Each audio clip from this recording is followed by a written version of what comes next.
Alana está aí, eu estava olhando aqui na tela, ela está ouvindo tudo muito atenta. Quero agradecer a minha irmã mais uma vez pela participação, pela ajuda dela. Pode ligar o seu microfone e a sua câmera, doutora Alana.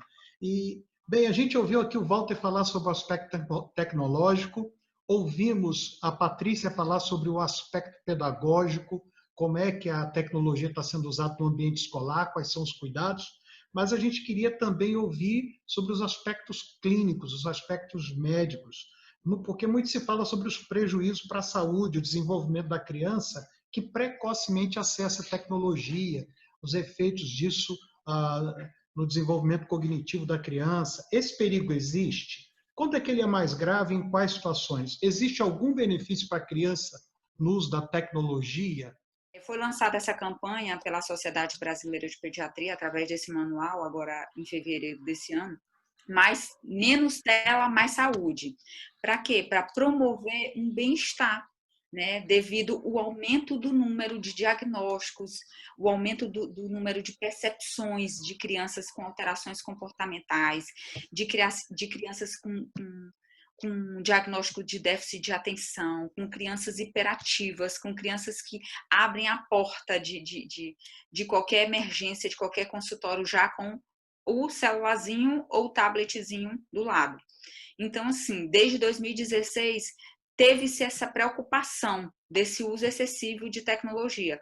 Então, esse ano, em fevereiro desse ano, a Sociedade Brasileira de Pediatria, ela lançou esse manual. Por quê? Porque os prejuízos depressão, baixa autoestima, obesidade, porque a criança ela não tem tempo de praticar uma atividade física, ela fica interagindo com a tela, né? Então, assim, ela vai comer em excesso e interagir com a tela. Então, obesidade, baixa autoestima, depressão, ansiedade, raiva, que são crianças com um limiar de raiva assim, mais diminuído, impulsivas, crianças hiperativas, crianças com déficit cognitivo, crianças com dificuldade de aprendizado, crianças com agressividade, até crianças agressivas. Assim, o excesso de uso de tecnologia tem feito todos esses efeitos, né, na vida da criança. Então, assim, aumentou-se muito o número de diagnósticos, de percepção dos profissionais da saúde,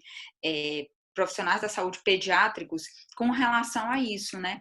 Então, teve essa preocupação, então foi lançado esse manual, no qual está se baseando, né, recomendações do tempo de uso, do não tempo de uso. Então, assim, esse perigo, ele existe. Por quê? Porque a criança, ela aumentou, ela está mais exposta, aumentou o número de bullies, né? Então, são traumas psicológicos que a criança carrega com esferas que posteriormente pode desenvolver um transtorno de ansiedade, uma baixa autoestima, né?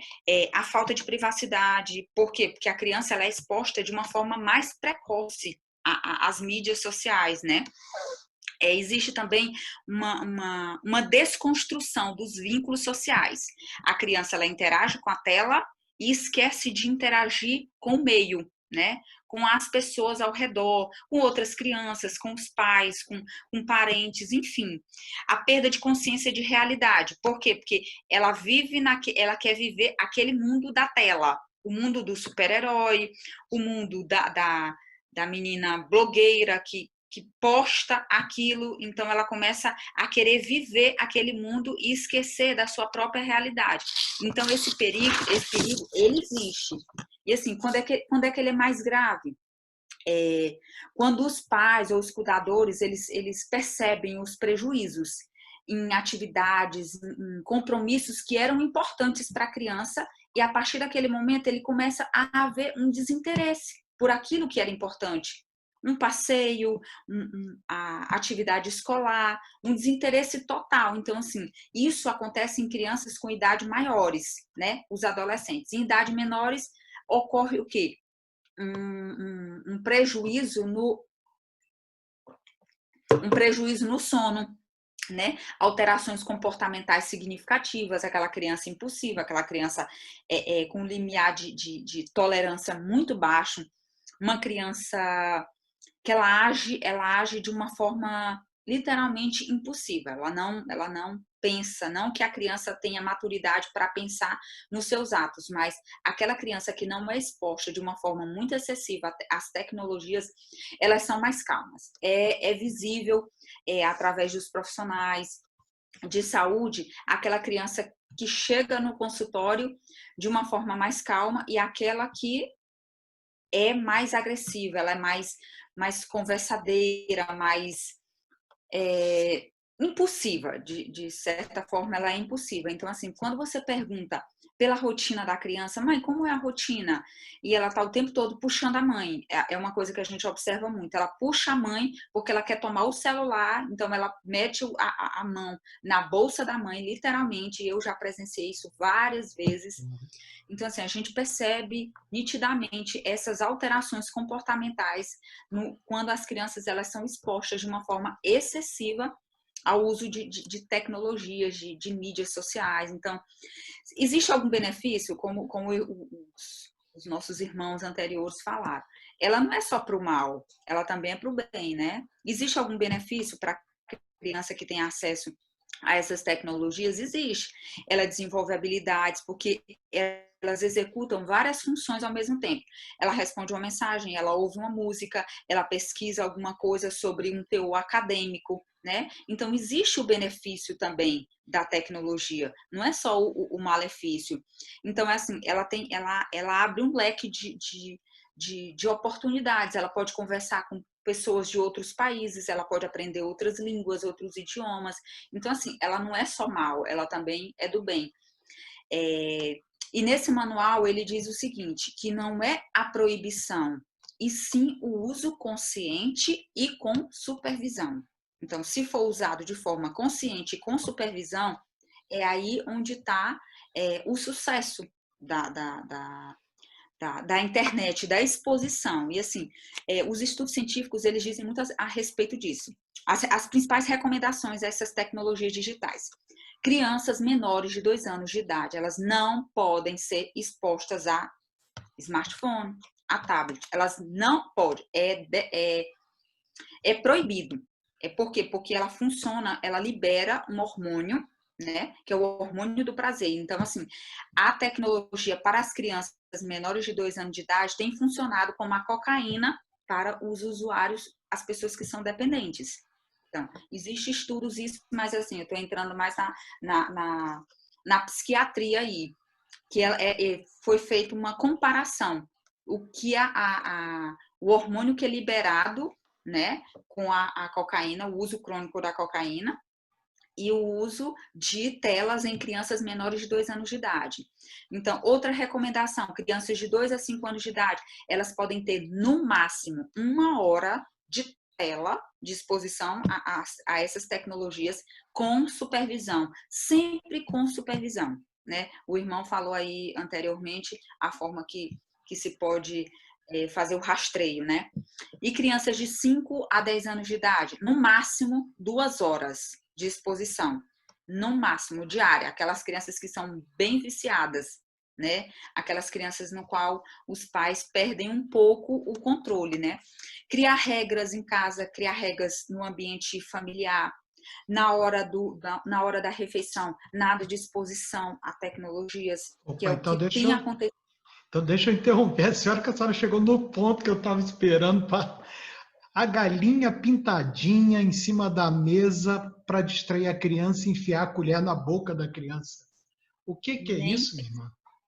Nem pensar, nem pensar. Em menores de 2 anos de idade é completamente proibido por esse manual que foi lançado, essa campanha que foi lançada, Menos Tela, Mais Saúde. Nada de galinha pintadinha em crianças menores de 2 anos de idade. Durante a refeição é terminantemente proibido.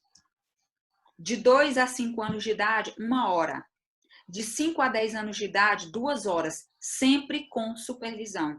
E assim, incentivar mais a criança a outras atividades ao ar livre. Vamos correr, vamos andar de bicicleta, vamos andar de patinete, vamos brincar de pega-pega, né? E assim, as pessoas têm esquecido isso de literalmente brincar com seus filhos. Aqui em Uau. casa, eu quero contar uma experiência. Aqui em casa eu diminuí, eu sou médica, meu esposo também é médico, mas assim, a gente diminuiu a carga em 50%, né, para poder acompanhar o nosso filho. Então assim, sábado à tarde, domingo à tarde é o dia de ir para o parque. É o dia de ir para o parque, brincar de bicicleta, de patinete, de corre-corre, fazer piquenique. Hum. Então, assim, os pais esqueceram disso, né? Colocam aqui a criança com o tablet na mão e eles com o celular na mão. Então, crianças menores de 2 anos de idade não podem ser expostas a mídias sociais. Olha, bem, nós vamos fazer aqui uma virada agora. Eu quero agradecer por enquanto. Doutora Alana, eu estou com uma pergunta aqui, que quando a gente voltar, eu vou fazer o anúncio do livro, a gente vai começar invertido. Eu vou começar com a senhora e terminar lá com o Walter, mas já para pensar na resposta aqui. E já tem gente concordando com a pergunta, que a pergunta é boa. O uso de fone de ouvido sobre a saúde auditiva. Não vamos responder agora. Então, porque aqui em casa é assim, estamos todos três fazendo home office, né? Mas imagina a criança que está estudando e ela usa o fone de ouvido vários tempos corrido para assistir às aulas e tal. Então, daqui a pouco a gente gostaria de falar sobre a saúde auditiva, o impacto disso na saúde auditiva das crianças, tá bom? Dá uma desligadinha na sua câmera um pouquinho para a gente poder falar aqui. Eu quero dar um aviso para vocês sobre os livros, viu, gente? Eu quero chamar a atenção de algumas publicações aqui. Nós estamos terminando o primeiro semestre. Esse livro aqui é um livro pouquíssimo divulgado da Universidade da Família. Eu já falei que a Helena vai colocar aí o código de desconto no chat para vocês. Fora do Normal. De que trata esse livro? Eu não sei se vocês já assistiram uma pregação minha, que está aí na internet, sobre o encontro de Jesus com Simão. Eu falo que uma das coisas que muito tem atrapalhado as pessoas é essa noção de voluntariado, que as pessoas fazem só aquilo que elas querem. Se você faz só o que você quer, você é uma pessoa normal. Mas se você é uma pessoa que se voluntaria, se você é uma pessoa que aceita o chamado, uma pessoa que se coloca para responder a uma necessidade, é disso que trata esse livro. Você deixou de ser uma pessoa normal para ser uma pessoa especial quando você sai fora da sua comunidade, da sua zona de conforto. Esse livro, ele se aplica muito bem a todos os nossos treinadores e todos os nossos líderes, porque todos vocês são pessoas fora do normal. Esse livro foi escrito pensando nesse povo normal, de gente que trabalha. Olha só, o Walter trabalhou o dia inteiro, a Patrícia trabalhou o dia inteiro, a doutora Alana trabalhou o dia inteiro, vocês trabalharam o dia inteiro e estão comigo aqui essa hora. Esse livro foi escrito pensando em vocês, fora do normal. É do pessoal lá da North Point, da igreja em Atlanta, do Red Joyner. Essa é uma outra publicação muito interessante que a Universidade da Família tem, chamado Descrentes. Esse livro foi escrito pensando nas pessoas que perderam a comunhão com o corpo de Cristo. De alguma forma, elas não perderam a fé em Deus, elas não perderam a crença na palavra, mas de alguma forma são as ovelhas que estão desgarradas. De alguma forma, elas perderam o vínculo com as pessoas da fé.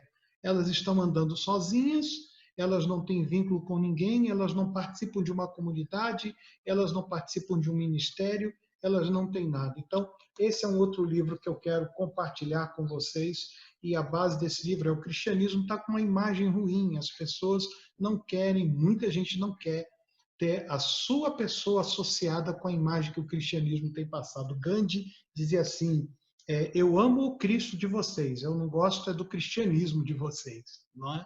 Tá certo? E aqui um outro livro para líderes, O Despertar da Liderança. Eu tive o privilégio já de ser o tradutor algumas vezes do autor desse livro, Dr. Doug Stringer. Quando ele lançou esse livro, foi no Congresso de Hombridade, lá em Brasília. O Serjão estava com a gente no lançamento desse livro, e a Norma leu também esse livro aqui, O Despertar da Liderança. É um livro extraordinário e eu quero recomendar para vocês, tá bom, a leitura desse livro. Então aproveita, faz a compra, o voucher com desconto de 15% só dura até amanhã, porque ele foi me dado para o mês de junho, tá certo? Então, vamos lá. Eu quero abrir agora para as perguntas que a gente já tem, as meninas já me mandaram. Eu quero chamar a doutora Alana de volta e quero pedir para ela começar a responder, por gentileza, a pergunta sobre o fone de ouvido. A pergunta aqui é o seguinte: está aqui. Gostaria que a doutora falasse sobre os danos na audição com relação ao uso constante do fone de ouvido. A senhora pode ligar sua câmera novamente e começar a responder essa pergunta, por gentileza. Quais são os efeitos, as possibilidades, os danos possíveis à audição do uso do fone de ouvido, sobretudo na infância? O fone de ouvido, ele causa um probleminha chamado de PAIN. Esse PAIN, perda auditiva induzida por ruído. O excesso, a criança, o adolescente, de uma forma geral, ele coloca o fone de ouvido aqui ouvindo a música muito alto. Então, assim, futuramente, com o uso excessivo, ele pode desenvolver esse problema auditivo chamado PAIN, perda auditiva induzida por ruído, né? Além de, se não for higienizado de forma correta, pode também trazer infecções de ouvido, infecções na membrana timpânica, otite interna, otite externa, que pode perfurar a membrana e, consequentemente, a perda parcial da audição também. Mas o principal é a perda auditiva induzida por ruído. Ok. Então, deixe-me pegar aqui um outro gancho do que a senhora falou sobre as crianças ali da primeira infância, dos primeiros meses, que é a nossa faixa etária da transição do infante, né, para as crianças que têm até dos 18 aos 36 meses.